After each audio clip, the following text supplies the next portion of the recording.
Daddy, why do grown-ups in tall buildings always look so serious? Sophia's question made Alexander Laurent chuckle as they stepped into the marble lobby of Sterling Enterprises for his CFO position interview. At nearly 8 years old, she had a way of noticing things that most adults overlooked, like how the receptionist's smile wasn't genuinely cheerful, or the hurried demeanor of employees rushing past each other. "That's adult life at work, sweetheart," Alexander whispered back, adjusting his portfolio while keeping an eye on his daughter, who was now studying a modern art sculpture with such focused attention that she fell silent, somehow having inherited an interest in art with a gaze beyond her years. He had worked years for this moment, the interview that could change everything. What he didn't expect was for Sophia to suddenly freeze in front of a company photo, her small finger pointing at a familiar face. "Daddy, she looks like someone from my dreams." And 3 floors above, Evangeline Sterling was gazing out her office window, lost in thought, and also waiting for what seemed like just another high-level personnel interview among the hundreds she had sat through. The receptionist's nameplate read Rebecca Chen, and her perfectly manicured fingers hesitated over the phone as she observed the unexpected duo. Alexander Laurent's resume had been impressive enough to warrant a direct interview with the CEO herself, but protocol was protocol. Children simply weren't permitted during executive meetings at Sterling Enterprises. "Mr. Laurent," Rebecca began carefully, her voice carrying the practiced diplomacy of someone who'd delivered unwelcome news countless times before. "I'm terribly sorry, but our company policy strictly prohibits children during business meetings. Perhaps we could reschedule when you have proper childcare arrangements." Alexander's jaw tightened almost imperceptibly. 8 years of single parenthood had taught him to navigate these moments with grace, even when his heart hammered against his ribs. The nanny had called in sick that morning with food poisoning, and his usual backup, Mrs. Henderson from down the hall, was visiting her grandson in Boston. He'd considered cancelling, but this opportunity at Sterling Enterprises represented everything he'd worked toward since returning from London. "I understand your position," Alexander replied, his British accent lending an air of measured calm to his words. "However, my daughter is exceptionally well behaved, and I wouldn't have brought her if I had any other viable option. This interview represents a significant career milestone." Sophia, meanwhile, had wandered closer to the wall of corporate achievements, her small fingers tracing the air just inches from a photograph of Evangeline Sterling accepting some business award. There was something hypnotic about the way the little girl stared at the image, as if she were trying to solve a puzzle that existed just beyond her conscious understanding. "She has the same eyes," Sophia murmured to herself, though her voice carried in the marble-walled lobby with startling clarity. Rebecca frowned, following the child's gaze to the photograph. "What did you say, sweetie?" But before Sophia could answer, the soft ding of the executive elevator announced an arrival that would change everything. The polished steel doors slid open with mechanical precision, revealing a woman whose presence seemed to fill the entire lobby, despite her average height. Evangeline Sterling stepped out wearing a charcoal grey suit that probably cost more than most people's monthly salary. Her blonde hair pulled back in a style that suggested both professionalism and understated elegance. She was the kind of person who commanded attention without demanding it, whose success was evident in every confident stride across the lobby floor. But as her gaze swept across the reception area, taking in the scene before her, something shifted in her expression. Her steps slowed, then stopped entirely, as her eyes landed on the small figure still transfixed by the photograph on the wall. "Miss Sterling?" Rebecca began, rising from her desk with obvious relief at her CEO's fortuitous arrival. "I was just explaining to Mr. Laurent about our policy regarding—" "The interview can proceed as scheduled," Evangeline interrupted, her voice carrying an authority that brooked no argument. Her eyes never left Sophia, and for a moment that stretched longer than it should have, the busy lobby seemed to hold its breath. Alexander blinked in surprise. He'd expected many possible outcomes from this morning, but intervention from the CEO herself hadn't been among them. "Ms. Sterling, I presume? I'm Alexander Laurent. Thank you for your understanding regarding my daughter's presence." "Of course," Evangeline replied, though her response seemed somewhat distant, as if her attention was divided between politeness and something far more pressing. "Children often see things that adults miss, don't they?" Sophia finally turned away from the photograph, her blue eyes startlingly bright against her dark hair, meeting Evangeline's gaze with unself-conscious directness. "You're the lady from the picture. You look sad in it, but you're prettier when you're not trying to look important." The lobby fell silent except for the distant hum of air conditioning and the soft classical music that played from hidden speakers. Rebecca's face had gone pale, clearly anticipating some form of executive displeasure at such an impertinent observation from a child. But Evangeline Sterling did something unexpected. She smiled not the practiced corporate smile that graced board meetings and business magazines, but something genuine and unguarded that transformed her entire face. "You know what? You're absolutely right. I don't think anyone's ever pointed that out before." "Sophia, honey, we should let Ms. Sterling get to her meeting," Alexander said, gently placing a hand on his daughter's shoulder while shooting an apologetic look at the CEO. "Actually," Evangeline said, making a decision that seemed to surprise even herself, "why don't you both come up to my office? I have a feeling this is going to be a more interesting conversation than most." As they rode the elevator to the 42nd floor, Alexander found himself studying Evangeline Sterling's reflection in the polished elevator doors. There was something almost vulnerable about her posture when she thought no one was watching, a softness that contradicted her reputation as one of Manhattan's most formidable business leaders. Sophia stood between them, humming a tune under her breath that seemed familiar somehow, though Alexander couldn't quite place it. "How long have you been in New York, Mr. Laurent?"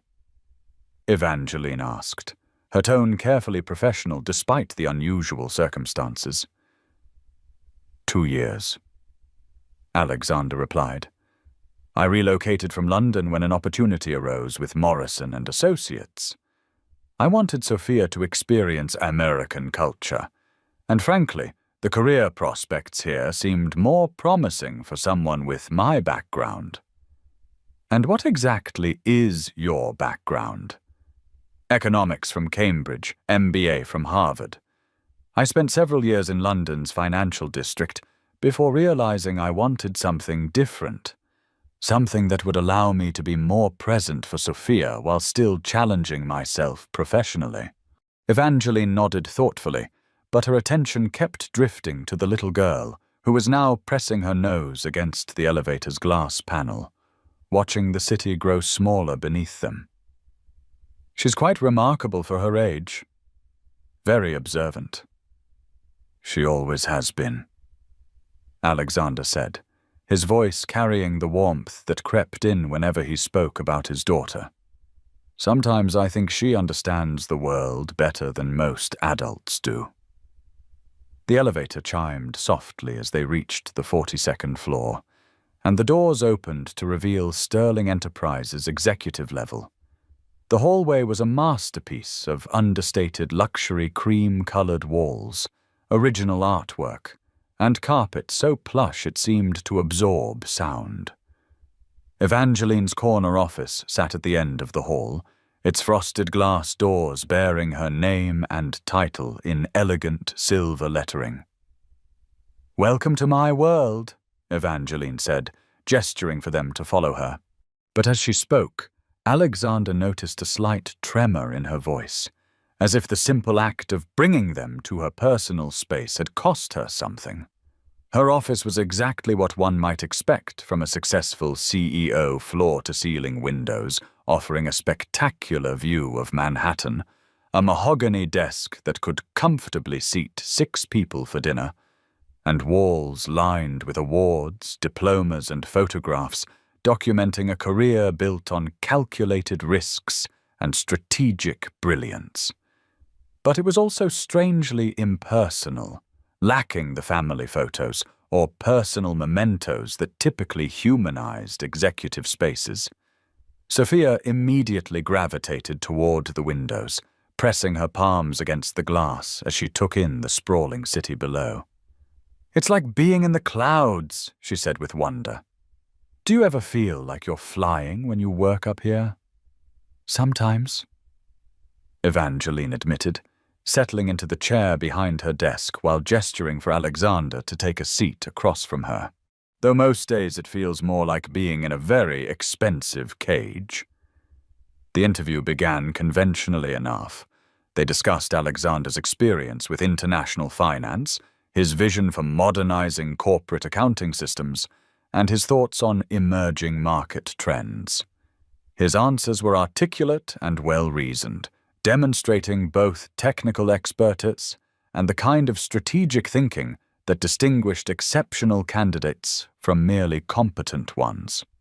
But as the conversation progressed, Evangeline found herself increasingly distracted by Sophia's presence in the room. The little girl had settled into a corner chair with a sketch pad she'd pulled from her small backpack, drawing with the intense concentration that children brought to things they truly cared about. Every few minutes, she would look up at Evangeline with those impossibly blue eyes, as if she were memorizing something important. "Mr. Laurent," Evangeline said during a pause in their discussion about quarterly projections, "forgive me for asking a personal question, but you mentioned wanting to be more present for Sophia. Where is her mother?" Alexander's expression shifted almost imperceptibly, the easy confidence of the interview replaced by something more guarded. "Sophia's mother isn't in the picture," he said carefully. "I've been raising her alone since birth." "Since birth?" Evangeline's voice carried a note of surprise that seemed deeper than mere curiosity. "Yes, I found Sophia on my doorstep when she was just a few days old. Someone had left her there with a note asking that she be loved and cared for. The authorities were never able to locate her biological parents." The words hit Evangeline like a physical blow, though she managed to keep her expression neutral through years of practice at corporate poker faces. Her hands, however, betrayed her. They began to tremble slightly, and she had to clasp them together to maintain composure. "That must have been overwhelming," she managed to say. "It was the best thing that ever happened to me," Alexander replied without hesitation. "I was 29. Recently single, working too many hours and not really living. Sophia gave me purpose. She taught me what unconditional love actually means." Across the room, Sophia looked up from her drawing and smiled at her father with such pure affection that it made Evangeline's chest tighten with an emotion she couldn't name. "Daddy always says I'm his lucky star," the little girl said. "But I think he's mine too." "That's a beautiful way to look at it," Evangeline said, her voice barely above a whisper. The rest of the interview proceeded smoothly, though Evangeline found it increasingly difficult to concentrate on Alexander's qualifications when every fiber of her being was focused on the child in the corner. When Sophia held up her drawing, a surprisingly detailed sketch of the city skyline as seen from the office windows, Evangeline felt something crack inside her chest. "That's wonderful, sweetheart," she said, rising from her desk to get a closer look. "You're quite the artist." "I like drawing places that make people happy," Sophia explained. "Daddy says art should capture feelings, not just what things look like." "Your daddy sounds very wise." "He is. He reads me stories every night, and he makes the best pancakes in the whole world, and when I have nightmares, he sits with me until I fall asleep again. He says that's what daddies are supposed to do." Evangeline's throat constricted. She managed to maintain her composure until the interview concluded, and she'd escorted Alexander and Sophia back to the lobby.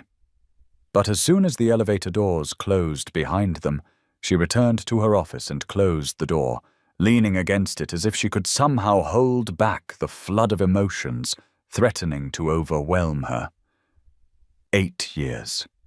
It had been 8 years since she'd made the most difficult decision of her life, and now the universe had delivered her daughter directly to her office door. The following weeks passed in a blur of professional obligations and personal torment. Alexander Laurent was hired for the CFO position.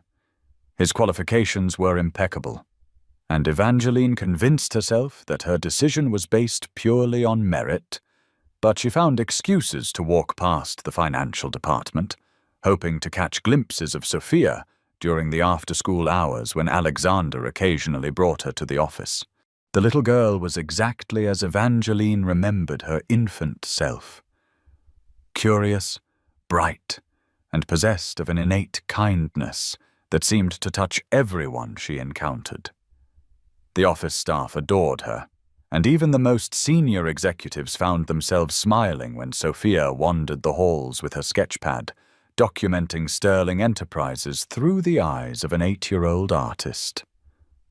"She's remarkable," said Jennifer Walsh, Sterling's head of human resources, during one of their weekly meetings. "Alexander Laurent is lucky to have such a wonderful daughter." "Yes," Evangeline agreed quietly. "He is." But luck had nothing to do with it, and Evangeline knew it.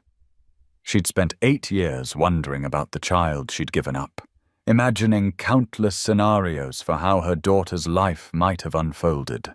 Never in her wildest dreams had she envisioned this, that the baby she'd left on a stranger's doorstep would grow up to be happy, loved, and talented, raised by a man who clearly cherished every moment of fatherhood.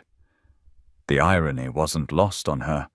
She'd built an empire, achieved everything she'd sacrificed her daughter to obtain, and now that empire felt hollow compared to the simple joy she witnessed whenever Alexander and Sophia were together.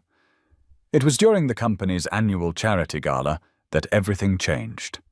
The event was held at the Metropolitan Museum of Art, Sterling Enterprises' traditional way of combining business networking with cultural philanthropy. Alexander attended as part of his executive duties, and for the first time since joining the company, he'd arranged for professional childcare rather than bringing Sophia along.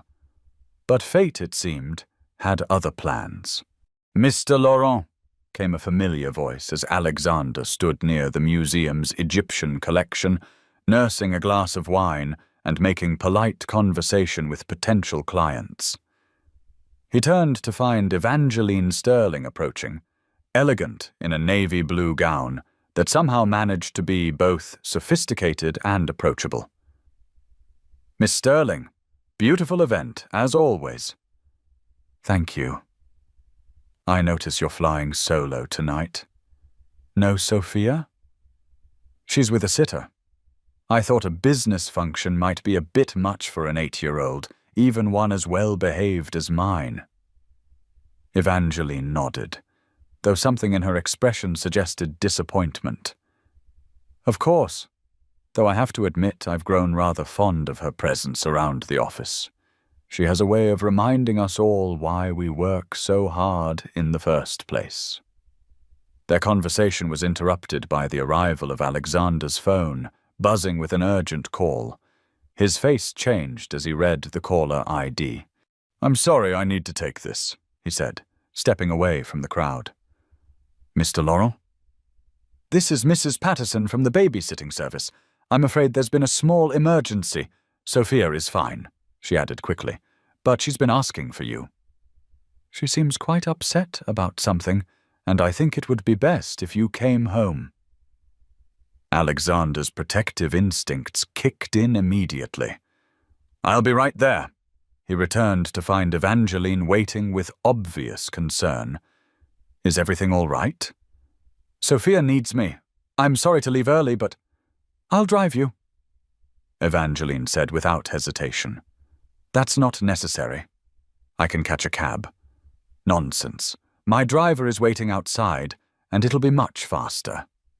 20 minutes later, they were standing outside Alexander's apartment building in Brooklyn Heights, a charming converted brownstone that exuded warmth and character.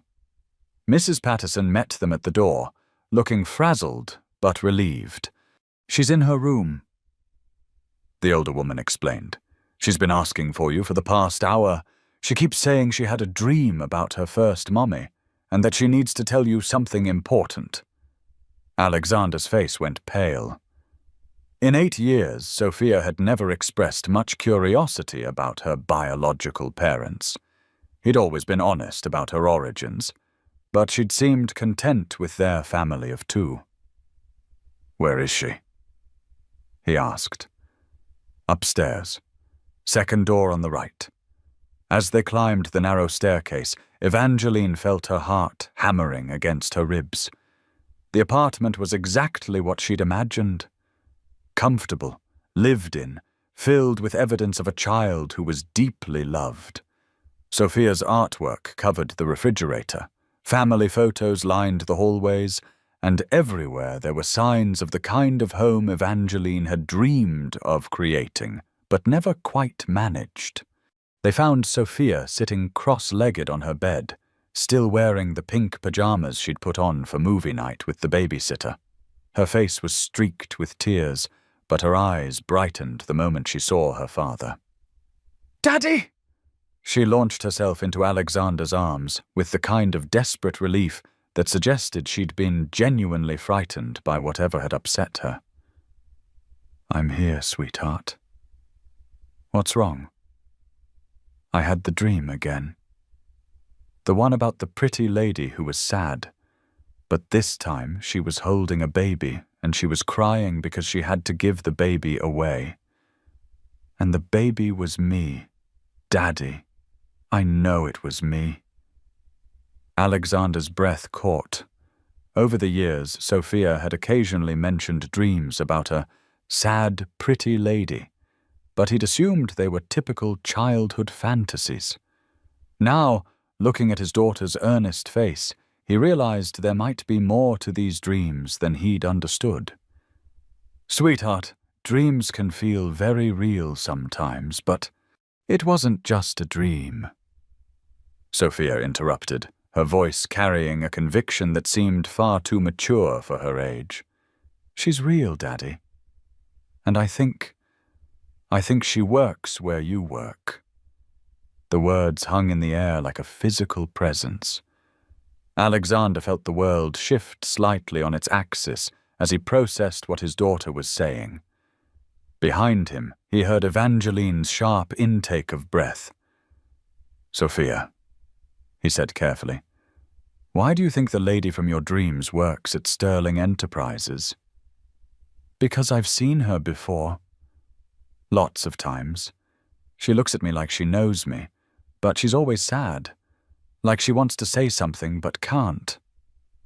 Sophia's blue eyes were wide with certainty. "I think she's my first mommy, Daddy." "The one who couldn't keep me?" Alexander turned slowly to face Evangeline, and in her expression he found the confirmation he hadn't realized he was seeking. Her face was wet with tears she wasn't bothering to hide, and her hands were pressed to her mouth as if she could somehow hold back the truth that was already spilling out between them. "Oh my God," Alexander whispered. "I'm sorry," Evangeline managed to say through her tears. "I never meant for this to happen. I never imagined that she would end up, that you would both end up. You're her mother." It wasn't a question. The pieces had fallen into place with devastating clarity. Evangeline's immediate connection to Sophia, her unusual willingness to accommodate a child in a business setting, the way she'd looked at his daughter during that first interview, as if she were seeing a ghost. "Yes," Evangeline whispered. "I'm the one who left her on your doorstep 8 years ago." The room fell silent except for the soft sound of Sophia's breathing. The little girl looked back and forth between the two adults, her young mind working to process the magnitude of what was happening. "Are you my first mummy?" she asked Evangeline directly, her voice small but unafraid. Evangeline knelt down to Sophia's eye level, tears streaming down her face. "Yes, sweetheart, I am, and giving you away was the hardest thing I've ever done in my life." "Why did you have to do it?" The question was asked with such innocent directness that it nearly broke Evangeline's heart all over again.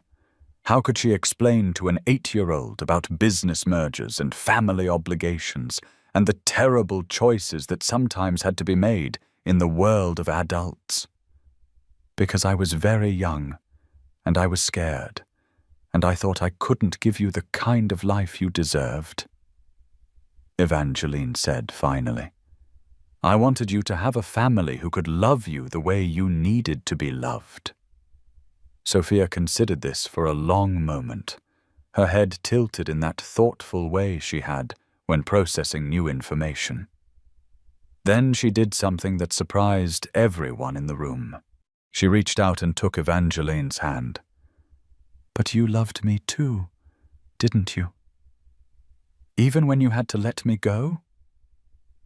"More than anything in the world," Evangeline whispered.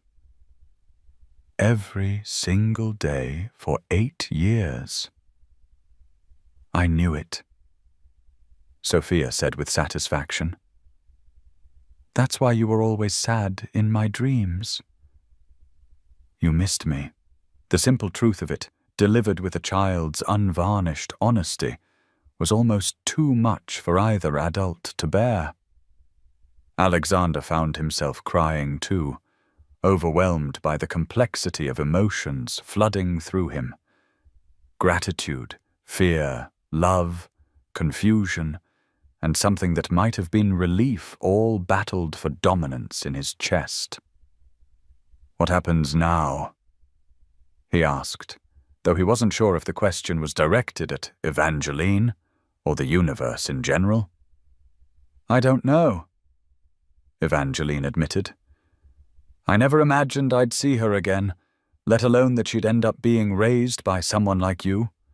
Someone who clearly loves her as much as I do. I want to know you," Sophia announced, with the kind of decisive clarity that children possessed when adults were busy overcomplicating things. "I want to know about when I was a baby, and why you look sad all the time, and if you like pancakes."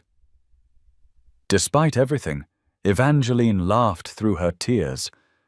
"I do like pancakes, and I would very much like to know you too, if that's something your daddy thinks would be okay." Alexander looked at his daughter. Their daughter, and saw in her face the same openness and generosity that had defined her entire life. She'd been given every reason to feel abandoned or resentful, but instead, she was approaching this revelation with curiosity and compassion. "I think," he said slowly, "that we all have a lot to learn about each other." Over the following months, they began the delicate process of becoming a family. It wasn't always easy. There were awkward moments, difficult conversations, and the occasional bout of jealousy or insecurity from all parties involved. But there was also something beautiful about watching Sophia bloom under the attention of not just one parent who adored her, but two. Evangeline learned about bedtime stories and scraped knees and the particular magic of a child's uninhibited laughter. She discovered that Sophia inherited her artistic talent from her, along with a stubborn streak that could be either endearing or exasperating depending on the circumstances. Alexander learned about the woman behind the corporate facade, someone who'd made an impossible choice out of love rather than selfishness, who'd spent 8 years quietly grieving a loss she could never acknowledge, and who approached parenthood with the same dedication and intelligence she brought to everything else in her life. And Sophia, with the adaptability that children possessed in abundance, simply accepted that she now had a daddy who made the best pancakes and read the best bedtime stories, and a mommy who could explain why the sky was blue, and who had an office high enough to touch the clouds. The transformation in Evangeline was remarkable to witness. The brittle perfection that had defined her public persona gradually gave way to something warmer and more genuine. She laughed more, smiled more, and began decorating her office with Sophia's artwork alongside her business awards. "You know," Alexander said one evening as they watched Sophia practice violin in Evangeline's spacious living room, "I used to think that finding her on my doorstep was the luckiest thing that ever happened to me." "And now?" Evangeline asked. "Now I think maybe the real luck was that she found her way back to you." Evangeline leaned against his shoulder, marveling at how natural it felt to be part of this small, unconventional family they'd created. "I spent 8 years building a business empire because I thought success would fill the hole she left behind. I never imagined that the hole could only be filled by her." "And me?" Alexander asked with a grin. "Do I fill any holes?" "You fill the ones I didn't even know existed," Evangeline admitted. They were married the following spring in a small ceremony at the Brooklyn Botanic Garden, with Sophia serving as both flower girl and maid of honor. It was exactly the kind of intimate, joyful celebration that none of them had expected to want, but all of them treasured. As they exchanged vows under a canopy of cherry blossoms, with their daughter beaming at them from the front row, Alexander couldn't help but think about the strange journey that had brought them all together. A baby left on a doorstep, a single father determined to do right by an unexpected gift, and a mother who'd spent 8 years paying for a choice she'd made out of love. "Do you think she planned this somehow?" he whispered to Evangeline during the reception, nodding toward Sophia, who was charming the wedding guests with her precocious observations about grown-up behavior. "I wouldn't put it past her," Evangeline replied. "She always did seem to understand things that the rest of us missed."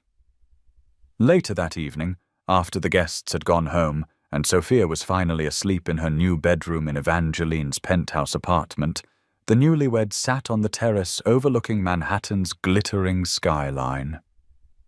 "Any regrets?" Alexander asked.